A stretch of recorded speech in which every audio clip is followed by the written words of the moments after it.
Hello everyone and welcome to our module on sarcoidosis.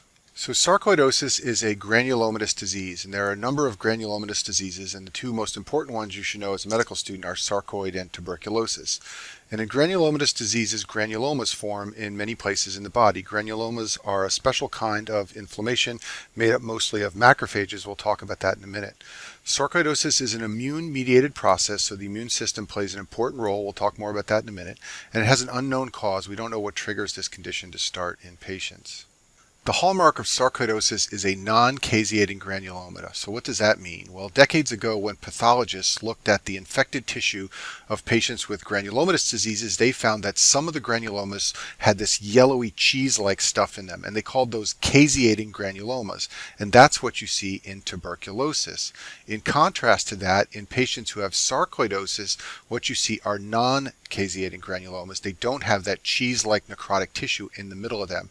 Really, caseating or non-caseating is a description of the gross appearance in sarcoidosis. It's not a description of the histologic appearance, although it's often used to mean that, because in patients with sarcoidosis you don't see necrotic tissue, which is what you do see in TB.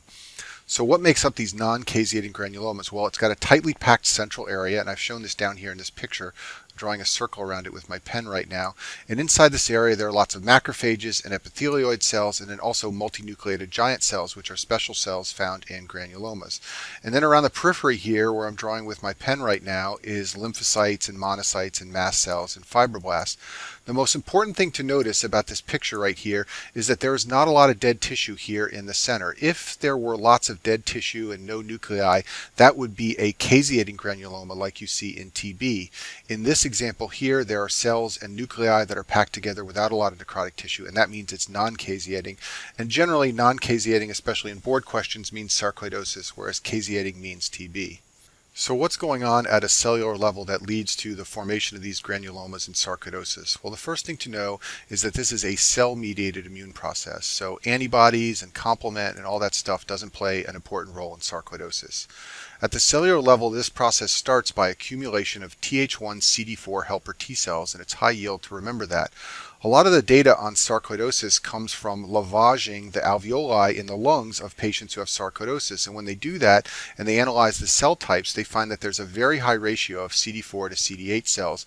And this is different from the periphery, where the ratio is usually more equal or higher for CD8. But in the lungs of these patients, you see a high concentration of these CD4 cells, and that's how we know they're important. These cells secrete IL-2 and interferon gamma. Those are very important chemical mediators. The IL-2 stimulates T cell proliferation, and the interferon gamma activates macrophages. Ultimately, all this leads to granuloma formation. So if you're not going to be a basic science researcher and you just kind of want to know what you need to know about this process at a basic level, just remember that the CD4 T cells are important, and that IL-2 and interferon gamma are also very important.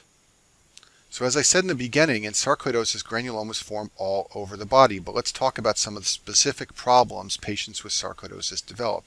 The lungs are the most common site of organ involvement, and that's why we're discussing this in the pulmonary modules, and I'll talk more about lung sarcoid in a minute. You can also get involvement of the skin and the eye. I'll talk more about those in detail in a minute.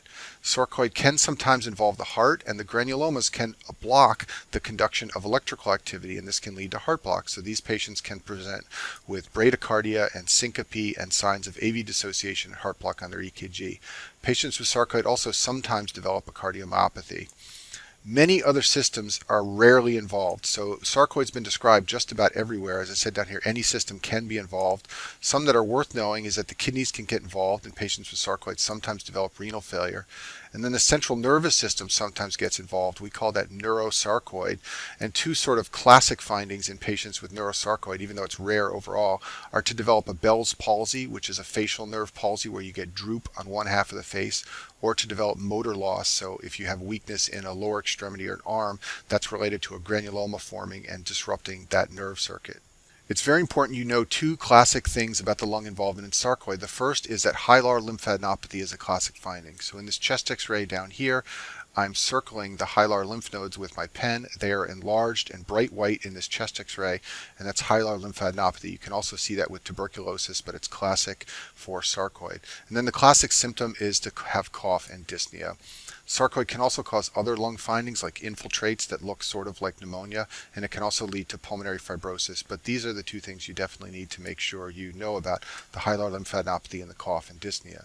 The skin gets involved in sarcoid, and there are many lesions that are possible. So if you look up the literature on this, you'll see that patients with sarcoid have been found to have plaques and maculopapules and subcutaneous nodules. But the classic sarcoid lesion you should know for your boards is erythema nodosum, and this is a picture of it down here on the right.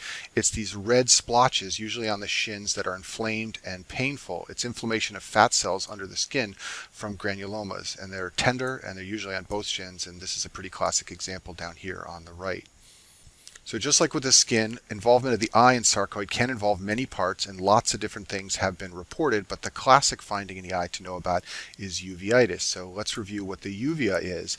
It's the iris, the ciliary body, and the choroid. I'm drawing black markings through it here with my pen.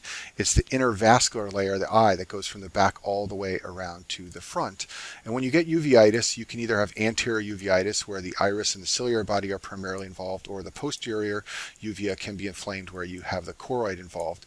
Usually patients with sarcoid who get uveitis have mild symptoms like dry eyes or blurry vision, and in fact a lot of times it's just picked up on routine exam. Ophthalmologists can see evidence of uveitis when they look in the back of the eye sometimes. Other sarcoidosis features that it's high yield for you to know, especially for step 1, are hypercalcemia.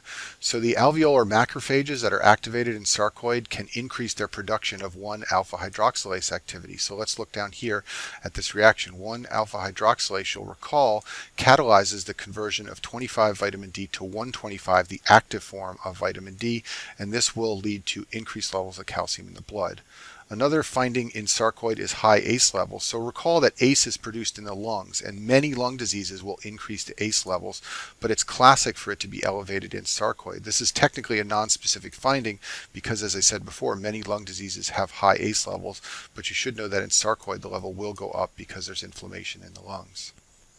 So the classic presentation of sarcoidosis to know for your boards is, first of all, hilar lymphadenopathy detected by chest x-ray. It may be associated with cough and dyspnea, although you should be aware that sarcoidosis is often asymptomatic, and hilar lymphadenopathy is detected on routine chest x-ray, and this leads to a workup, and that makes the diagnosis of sarcoidosis. Finally, let's talk about the treatment for sarcoidosis. So the first-line therapy is corticosteroids, and this is usually pretty effective in knocking down the symptoms of the disease. The problem is that long-term administration of steroids is associated with weight gain and diabetes and osteoporosis, so generally you try to convert patients to another immunosuppressant, drugs like methotrexate or azathioprine or mycophenolate, and these are sometimes called steroid-sparing agents because they are alternatives to corticosteroids. And that concludes our module on sarcoidosis.